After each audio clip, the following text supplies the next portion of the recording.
What is enlightenment? By Immanuel Kant. Enlightenment is man's release from his self-incurred tutelage.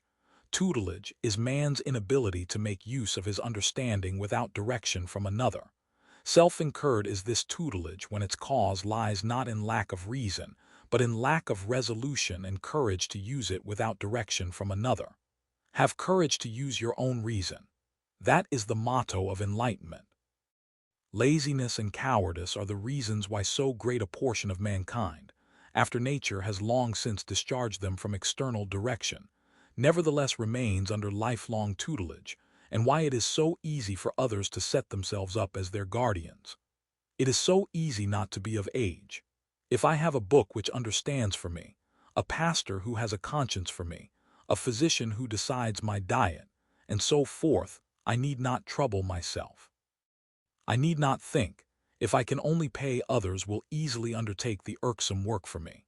That the step to competence is held to be very dangerous by the far greater portion of mankind, and by the entire fair sex, quite apart from its being arduous, is seen to by those guardians who have so kindly assumed superintendence over them.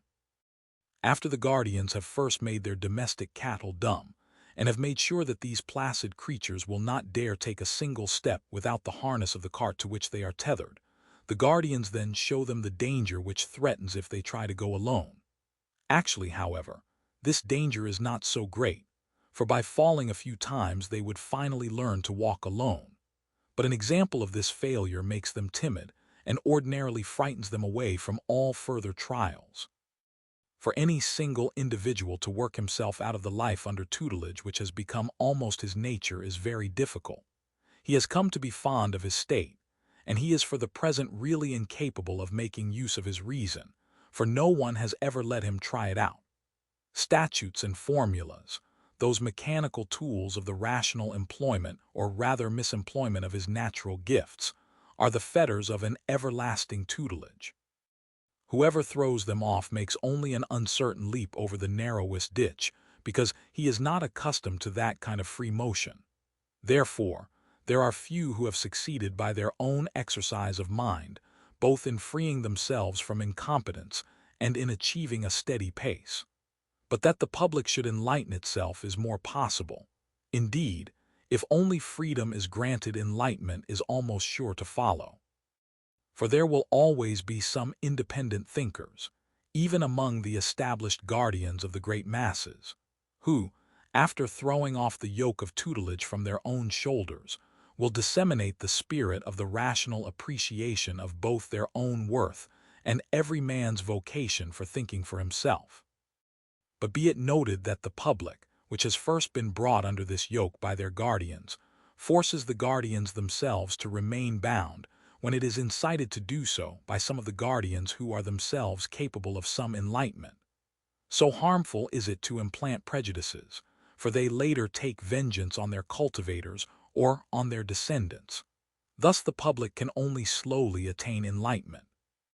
Perhaps a fall of personal despotism or of avaricious or tyrannical oppression may be accomplished by revolution, but never a true reform in ways of thinking. Further, new prejudices will serve as well as old ones to harness the great unthinking masses. For this enlightenment, however, nothing is required but freedom, and indeed the most harmless among all the things to which this term can properly be applied. It is the freedom to make public use of one's reason at every point. But I hear on all sides, "Do not argue," the officer says. "Do not argue but drill," the tax collector. "Do not argue but pay," the cleric. "Do not argue but believe." Only one prince in the world says, "Argue as much as you will and about what you will, but obey." Everywhere there is restriction on freedom, which restriction is an obstacle to enlightenment, and which is not an obstacle but a promoter of it. I answer, the public use of one's reason must always be free, and it alone can bring about enlightenment among men. The private use of reason, on the other hand, may often be very narrowly restricted without particularly hindering the progress of enlightenment. By the public use of one's reason, I understand the use which a person makes of it as a scholar before the reading public. Private use I call that which one may make of it in a particular civil post or office which is entrusted to him. Many affairs which are conducted in the interest of the community require a certain mechanism through which some members of the community must passively conduct themselves with an artificial unanimity, so that the government may direct them to public ends, or at least prevent them from destroying those ends. Here argument is certainly not allowed. One must obey. But so far as a part of the mechanism regards himself at the same time as a member of the whole community or of a society of world citizens, and thus in the role of a scholar who addresses the public, in the proper sense of the word, through his writings, he certainly can argue without hurting the affairs for which he is in part responsible as a passive member. Thus it would be ruinous for an officer in service to debate about the suitability or utility of a command given to him by his superior. He must obey. But the right to make remarks on errors in the military service, and to lay them before the public for judgment cannot equitably be refused him as a scholar. The citizen cannot refuse to pay the taxes imposed on him. Indeed, an impudent complaint at those levied on him can be punished as a scandal, as it could occasion general refractoriness. But the same person nevertheless does not act contrary to his duty as a citizen, when, as a scholar, he publicly expresses his thoughts on the inappropriateness or even the injustices of these levies. Similarly, a clergyman is obligated to make his sermon to his pupils in catechism, and his congregation conform to the symbol of the church which he serves, for he has been accepted on this condition. But as a scholar he has complete freedom, even the calling, to communicate to the public all his carefully tested and well-meaning thoughts on that which is erroneous in the symbol, and to make suggestions for the better organization of the religious body and church. In doing this, there is nothing that could be laid as a burden on his conscience. For what he teaches as a consequence of his office as a representative of the church, this he considers something about which he has not freedom to teach according to his own lights. It is something which he is appointed to propound at the dictation of and in the name of another. He will say, "Our church teaches this or that. Those are the proofs which it adduces." He thus extracts all practical uses for his congregation from statutes to which he himself would not subscribe with full conviction, but to the enunciation of which he can very well pledge himself, because it is not impossible that truth lies hidden in them, and in any case, there is at least nothing in them contradictory to inner religion. For if he believed he had found such in them, he could not conscientiously discharge the duties of his office. He would have to give it up. The use, therefore, which an appointed teacher makes of his reason before his congregation is merely private, because this congregation is only a domestic one, even if it be a large gathering. With respect to it, as a priest, he is not free, nor can he be free, because he carries out the orders of another. But as a scholar, whose writings speak to his public, the world, the clergyman in the public use of his reason, enjoys an unlimited freedom to use his own reason to speak in his own person. That the guardian of the people in spiritual things should themselves be incompetent is an absurdity which amounts to the eternalization of absurdities. But would not a society of clergymen, perhaps a church conference or a venerable classis, as they call themselves among the Dutch, be justified in obligating itself by oath to a certain unchangeable symbol in order to enjoy an unceasing guardianship over each of its members, and thereby over the people as a whole, and even to make it eternal? I answer that this is altogether impossible. Such a contract, made to shut off all further enlightenment from the human race, is absolutely null and void even if confirmed by the supreme power, by parliaments, and by the most ceremonious of peace treaties. An age cannot bind itself and ordain to put the succeeding one into such a condition that it cannot extend its, at best very occasional, knowledge, purify itself of errors, and progress in general enlightenment.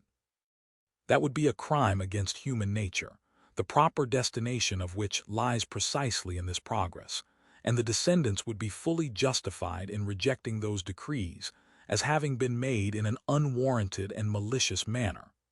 The touchstone of everything that can be concluded as a law for a people lies in the question whether the people could have imposed such a law on itself. Now such a religious compact might be possible for a short and definitely limited time, as it were, in expectation of a better. One might let every citizen, and especially the clergyman in the role of scholar, make his comments freely and publicly, i.e. through writing, on the erroneous aspects of the present institution.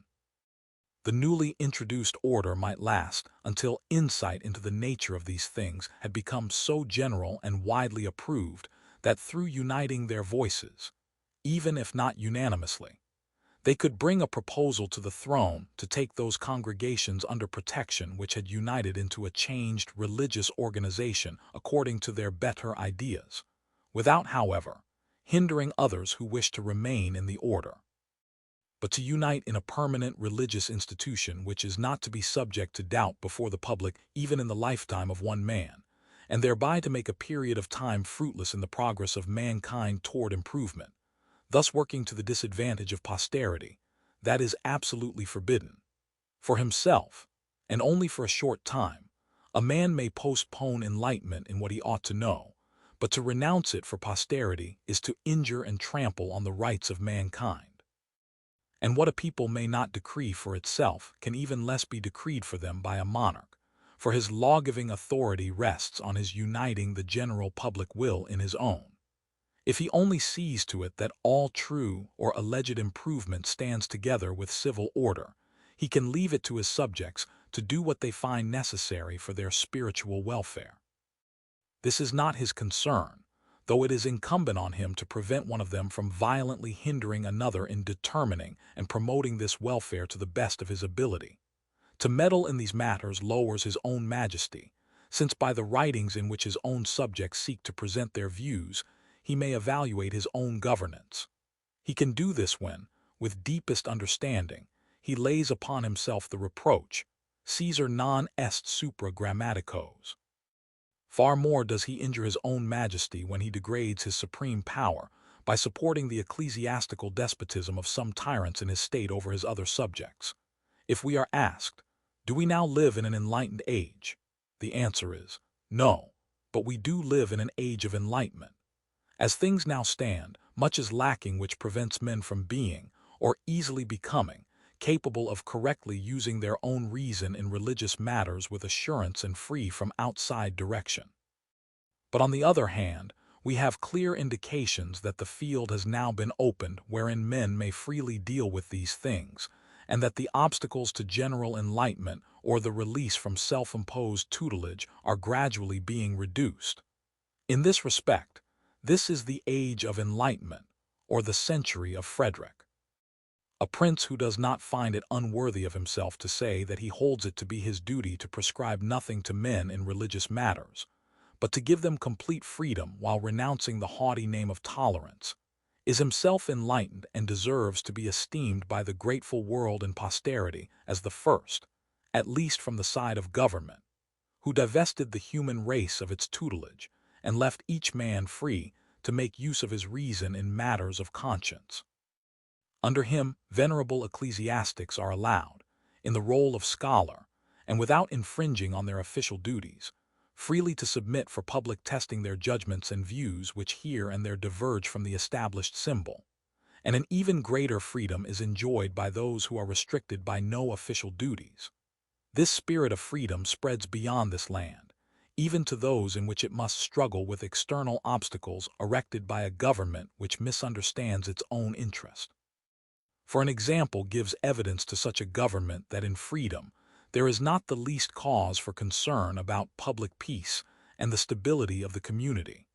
Men work themselves gradually out of barbarity if only intentional artifices are not made to hold them in it. I have placed the main point of enlightenment, the escape of men from their self-incurred tutelage, chiefly in matters of religion, because our rulers have no interest in playing guardian with respect to the arts and sciences, and also because religious incompetence is not only the most harmful but also the most degrading of all. But the manner of thinking of the head of a state who favors religious enlightenment goes further, and he sees that there is no danger to his lawgiving in allowing his subjects to make public use of their reason, and to publish their thoughts on a better formulation of his legislation, and even their open-minded criticisms of the laws already made. Of this, we have a shining example wherein no monarch is superior to him we honor. But only one who is himself enlightened, is not afraid of shadows, and has a numerous and well-disciplined army to assure public peace, can say, "Argue as much as you will, and about what you will only obey." A republic could not dare say such a thing. Here is shown a strange and unexpected trend in human affairs in which almost everything, looked at in the large, is paradoxical. A greater degree of civil freedom appears advantageous to the freedom of mind of the people, and yet it places inescapable limitations upon it. A lower degree of civil freedom, on the contrary, provides the mind with room for each man to extend himself to his full capacity. As nature has uncovered from under this hard shell the seed for which she most tenderly cares, the propensity and vocation to free thinking, this gradually works back upon the character of the people, who thereby gradually become capable of managing freedom. Finally, it affects the principles of government, which finds it to its advantage to treat men, who are now more than machines, in accordance with their dignity.